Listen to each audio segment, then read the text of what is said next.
Tavakoli. Bonjour. Bonjour Dominique Moïsi. Bonjour. Et bonjour Paul. Bonjour à tous. Merci d'être avec nous sur France Info. Dominique Moïsi, géopolitologue, vous publiez chez Robert Laffont Le triangle des passions du monde, comprendre le chaos qui vient. Aïda Tavakoli, vous êtes franco-iranienne et présidente de l'association We Are Iranian Students. On va essayer de comprendre avec vous où en est la guerre au Moyen-Orient après 13 jours de conflit.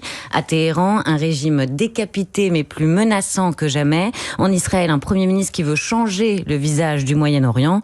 Aux États-Unis, un président qui déclare ceci. On ne veut pas partir trop tôt, n'est-ce pas? On doit finir le travail. Dominique Moïsi, certains parlent d'escalade, de brouillard, d'impasse. Vous, comment vous qualifiez la situation en ce moment? Je ne suis pas sûr qu'elle aille dans la bonne direction. C'est-à-dire que le soir de la guerre, j'avais titré ma chronique dans Les Échos Iran, Trump aventurier en chef, pour le meilleur, la chute du régime, ou pour le pire. Et aujourd'hui, on a l'impression, si je fais une comparaison avec la guerre en Ukraine, pour les Ukrainiens, ne pas perdre la guerre, c'était la gagner. Pour le régime iranien, survivre en tant que régime, c'est presque gagner la guerre. Et d'ailleurs, le président Macron recevra demain le président Zelensky. Vous expliquez souvent dans vos écrits que la politique internationale est guidée par 3 émotions. La peur, l'humiliation et l'espoir. Dans cette guerre, est-ce qu'on peut dire que chaque camp agit sous le coup des émotions ou il y a aussi de la géopolitique sans affect ? Non, il y a de la géopolitique sans affect, bien entendu. Mais on ne peut pas comprendre pleinement la géopolitique si on n'intègre pas les affects. Et dans le cas de cette guerre en Iran, il est clair que la peur joue un rôle considérable. La peur existentielle des Israéliens par rapport à la possible existence d'une arme nucléaire en Iran. Peut-on accepter qu'un régime absolu soit en possession de l'arme absolue? Les Israéliens ont dit non. Du côté iranien, je crois que vous allez nous l'expliquer beaucoup mieux, mais il me semble qu'il y a cette humiliation de la part d'une grande majorité du peuple iranien d'être géré depuis près d'un demi-siècle par un régime corrompu, incompétent, intolérant, et cette volonté d'en sortir. Et donc il y avait ce mélange d'espoir que, voilà, on allait entrer dans une autre phase. Et il me semble que cet espoir aujourd'hui, il n'est plus à la même hauteur. D'abord parce que, après avoir été tués par les balles du régime, les Iraniens sont tués par les bombes qui sont censées les libérer. Alors justement, je vais faire réagir Aïda Tavakoli à ce que vous dites, parce que vous avez de la famille qui est restée en Iran, tante, oncle, cousin. Dans quel état d'esprit sont-ils ? Eh bien, j'aimerais bien le savoir, mais les communications sont coupées. En fait, Internet est coupé. Vous avez très peu de nouvelles de votre famille? J'ai pratiquement aucune nouvelle. J'ai eu 2 appels en 13 jours qui durent 1 minute et dans lesquels on a à peine le temps de se dire qu'on est vivant, qu'une bombe est tombée très proche et que on tient le coup. Ce qui ressort le plus... Dominique Moïsi parlait d'humiliation, d'espoir déçu. Alors, moi, j'ai jamais senti d'humiliation, en tout cas dans la société civile iranienne, peut-être côté du régime, qui effectivement a quand même subi ces 3 dernières années, coup après coup, des affaiblissements qui sont considérables, dont une grande partie d'entre eux aussi sont dus au courage de la société civile iranienne qui, à plusieurs reprises ces dernières années, à main nue est partie dans les rues, et on se souvient quand même de Femmes, Vie, Liberté, ce mouvement qui, avec des outils complètement pacifiques, non violents, de la création de contenu, la mise en perspective de toute notre culture, de la richesse musicale, de la richesse artistique iranienne. Ce qui a été réprimé dans le sang. réprimé dans le sang, mais qui a néanmoins réussi, enfin les femmes iraniennes ont réussi à conquérir l'espace public dans lequel aujourd'hui elles se baladent sans le voile pour beaucoup d'entre elles, donc elles continuent la désobéissance civile. Donc il y a quand même eu des affaiblissements majeurs, et je pense que l'humiliation appartient plutôt du côté du régime islamique. Et l'espoir, je suis tout à fait d'accord avec ce que dit Dominique Moïsi sur le fait qu'il est vraiment, il est plus le même qu'au début. Enfin, le jour 1, on a quand même eu la mort du dictateur, ce qui était assez une émotion considérable. Mais par contre, aujourd'hui, cet espoir est transformé en détermination. Et ça, c'est quelque chose que... Est-ce que, donc j'ai bien compris que vous aviez très peu de contacts, vous avez dit en 13 jours, 2 fois 1 minute, avec vos tantes, vos oncles et vos cousins, mais est-ce que eux pensent que Donald Trump agit pour le bien des Iraniens ? Je pense que leur sujet n'est pas tant de savoir ce que Donald Trump veut pour les Iraniens. Leur sujet, c'est de savoir que faire face à une situation qui, de toute façon, est réelle, de façon pragmatique, de dire, bon, de toute façon, la guerre est là. Le dictateur n'est plus là. Et les bombardements affaiblissent considérablement le régime. Et ils sont déterminés. C'est pour ça que je disais que c'est pas tant l'espoir. L'espoir est un sentiment qui amène de la passivité ou de se dire qu'on est observateur de ce qui est en train de se passer. Les Iraniens ne sont pas dans une observation de ce qui est en train de se passer. Ils sont déterminés à en découdre avec ce régime et de transformer cette séquence qui est immensément dangereuse. Et puis les Iraniens connaissent le danger de la guerre.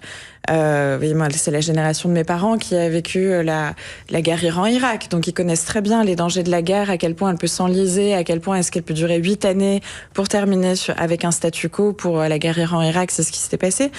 Donc ils sont pas ils se laissent pas emporter par une naïveté, mais ils sont absolument déterminés à transformer l'essai, à faire de tous ces risques une véritable opportunité de faire tomber le régime. Et on va discuter de comment justement ils peuvent transformer l'essai, les Iraniens.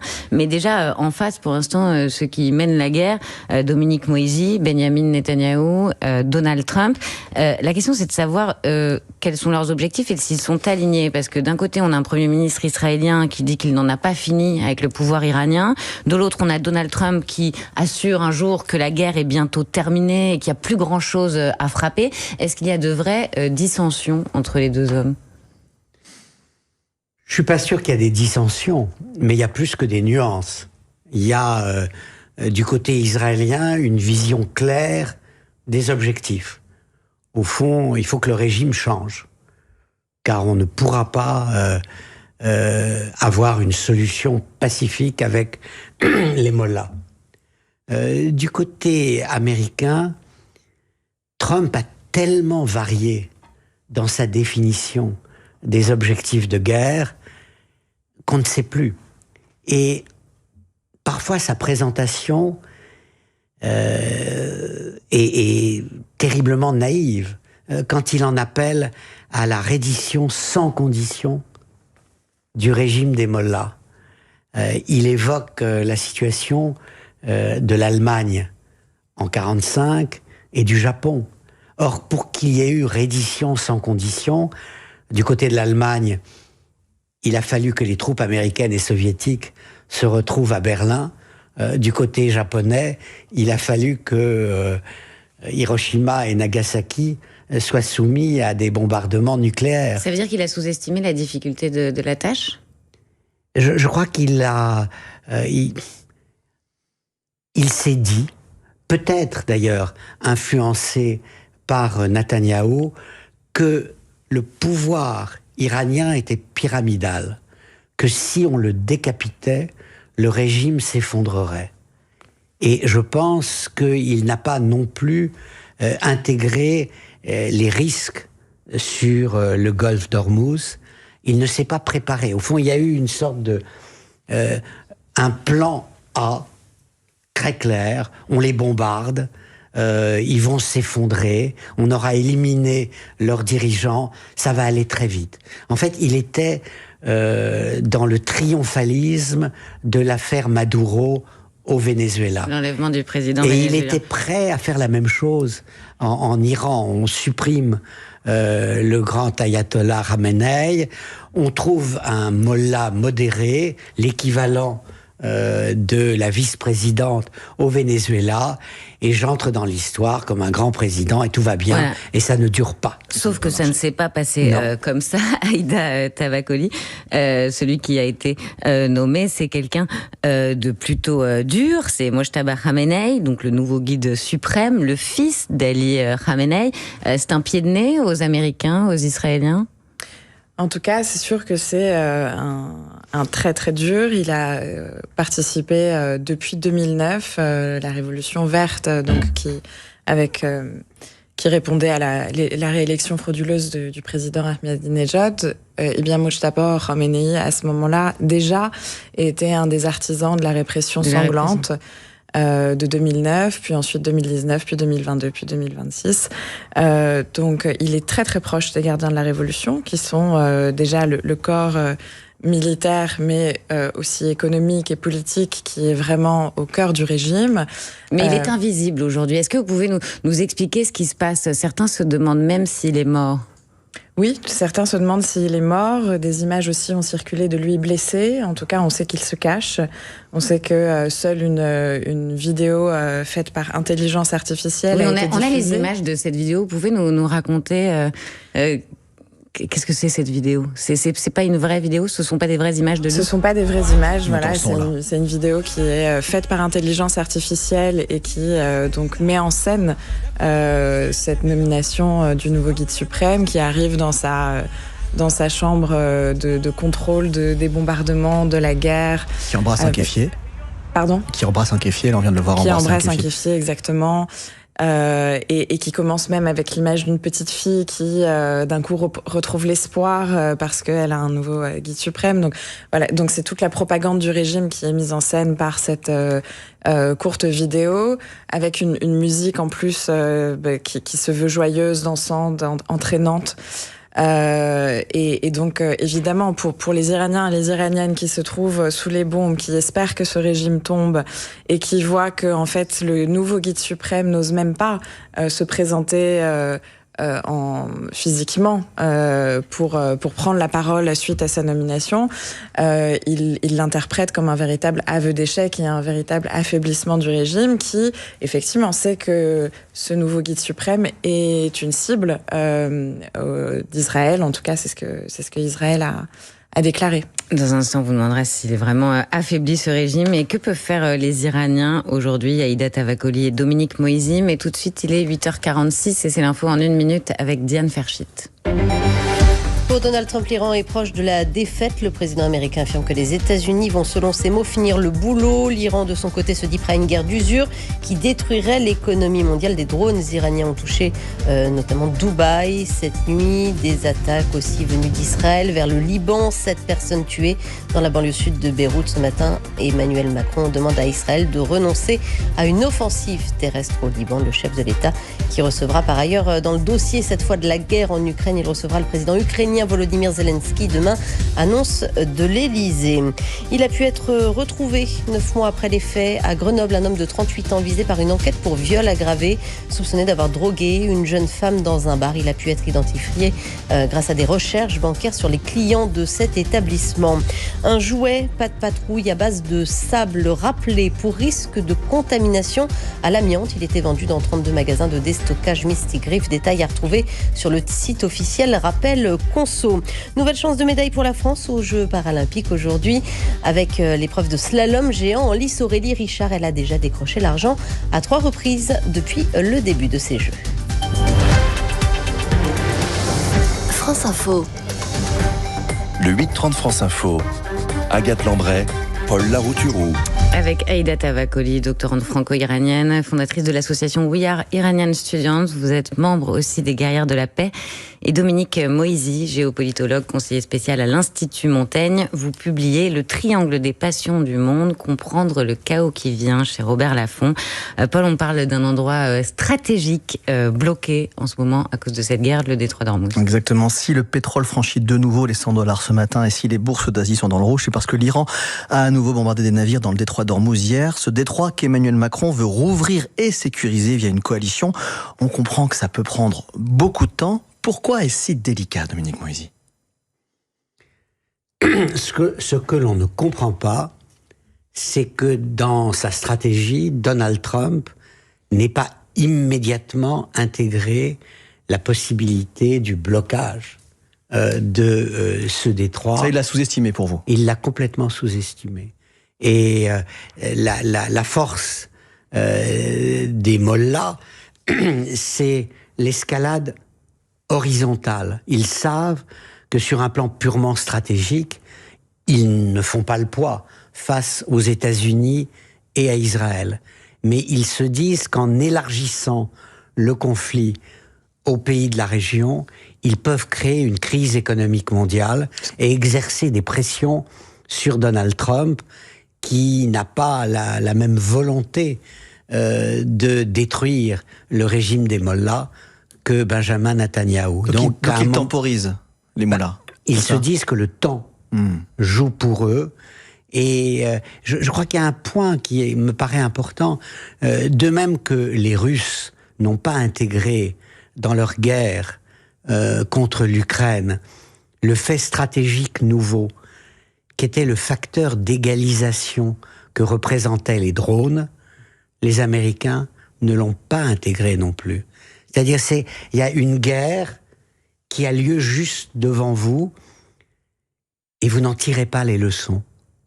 D'une certaine manière, si on prend une vision historique longue, la Première Guerre mondiale est intervenue parce que personne en Europe n'avait intégré les leçons de la guerre civile américaine entre 1861 et 1866. S'ils avaient intégré les leçons de cette guerre globale, ils auraient réfléchi à 2 fois avant de se lancer dans la Première Guerre mondiale.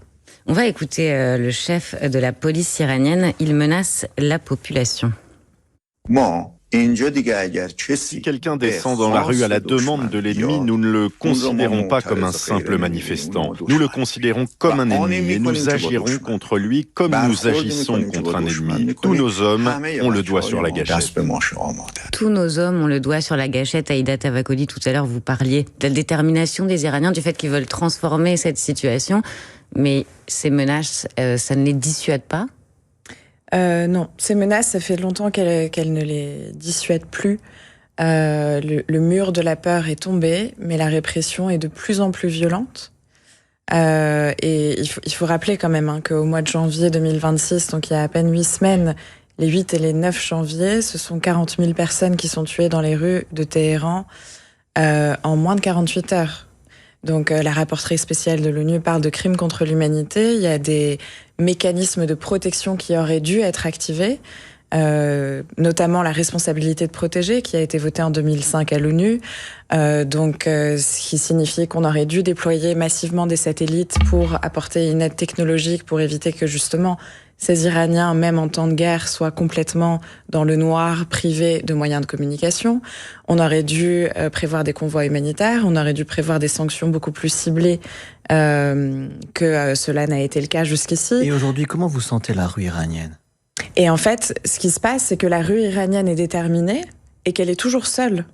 C'est que les éléments que je vous cite ici d'aide à la population civile iranienne et d'affaiblissement massif du régime, ce sont des éléments qu'on demande depuis plusieurs années. Et la rue iranienne est toujours seule face à un régime qui est de plus en plus répressif, de plus en plus violent, qui a de moins en moins de raisons de retenir sa répression. Je veux dire que à partir du moment où les 8 et les 9 janvier 2026, le régime utilise des armes de guerre contre une population civile non armée, que les bilans sont de 40 000 morts en 48 heures, qu'on parle de crimes de guerre, qu'on parle de crimes contre l'humanité, et que la population, la communauté internationale ne réagit pas.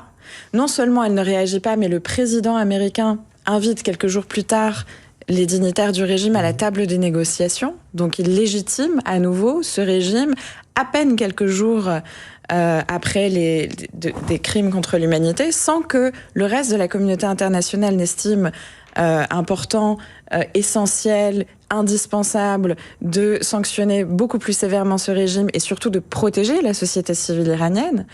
On est en droit aujourd'hui d'être extrêmement inquiet de cette montée effectivement des menaces que vous venez de montrer et de la détermination de la société civile iranienne qui de toute façon est là.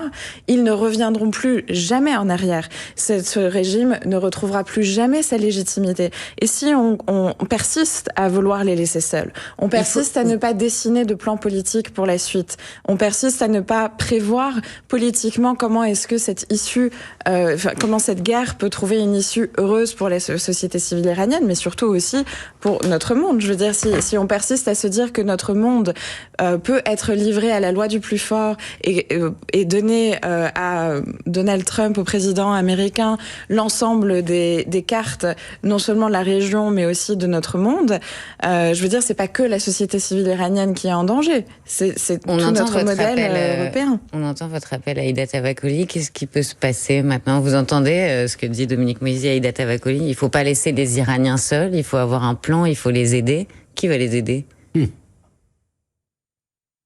En réalité, pour le moment, personne. Ce que l'on attend, c'est à un moment donné une division au sein du régime.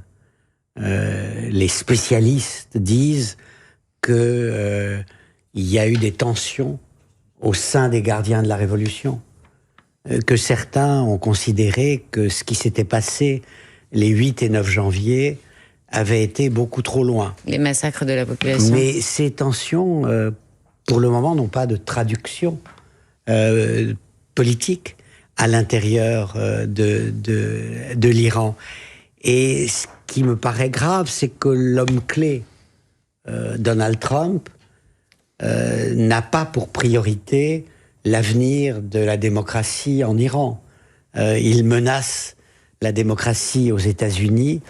Il ne va pas prendre le moindre risque pour la rétablir ou pour l'établir en Iran.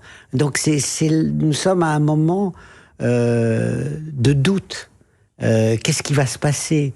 L'Amérique et Israël ont affaibli considérablement le régime iranien, ont affaibli considérablement l'Iran aussi. Mais on peut gagner militairement une guerre et la perdre politiquement. On l'a vu au Vietnam à la fin des années 60 et au début des années 70. On l'a vu également plus près de nous en Irak. Dominique Moïsi. En 2003. Il est 8h57 sur France Info, l'heure de la question qui. Ce matin, la question qui imagine. Les Iraniens ont une énorme diaspora dans le monde, entre 5 et 8 millions d'Iraniens à l'étranger, principalement aux États-Unis et en Europe. Et comme vous, une diaspora très éduquée, très connectée politiquement. Je peux me permettre une question personnelle à Aïda Tavakoli. Si le régime tombait demain, est-ce que vous auriez envie de rentrer vivre en Iran pour reconstruire votre pays? Oui, je pense que je peux répondre pour 90% de la diaspora iranienne, bien sûr. On rêve de ce moment-là, tous. Et il arrive? Il n'arrivera pas il n'arrivera pas ni en dénonçant les bombes, ni en les applaudissant. Il arrivera avec l'aide de l'Europe. On demandait qui est-ce qui peut nous aider. Pour moi, c'est l'Europe aujourd'hui est la seule puissance qui a un intérêt à prendre la main de la société civile iranienne et à nous accompagner dans cette transition démocratique, politique, parce que c'est la défense de son modèle politique aussi qui est en jeu. Et ça n'arrivera pas si on n'a pas d'alliés véritables pour une transition politique et pour le projet de démocratie laïque en Iran. Si le régime tombe, pardon Dominique Moïsi, que se passe-t-il? Brièvement, si on devait faire de la politique fiction. On ne sait pas. C'est-à-dire, ceux qui sont contre ce qui se passe en ce moment disent la solution, c'est le chaos. Donc, on a ouvert les portes du chaos. Ceux qui pensent profondément à la société civile iranienne espèrent qu'il y aura une solution démocratique au bout. Et j'aimerais croire profondément à ce que vous dites. Et c'est effectivement l'espoir. Maintenant, en réalité, les Européens sont très profondément divisés sur la question du Moyen-Orient, plus encore qu'ils ne le sont sur la question de l'Ukraine. Quand vous voyez la position de l'Espagne et celle de l'Allemagne, Ça n'a rien à voir. Il y a un océan. Effectivement. Merci beaucoup, Dominique Moisy, géopolitologue, conseiller spécial à l'Institut Montaigne. Je rappelle votre livre, Le triangle des passions du monde, comprendre le chaos qui vient, chez Robert Laffont. Merci beaucoup, Aïda Tavakoli, doctorante franco-iranienne, fondatrice de l'association We Are Iranian Students et membre des Guerrières de la Paix. Merci, Paul. Merci à tous. Tout de suite, les informés.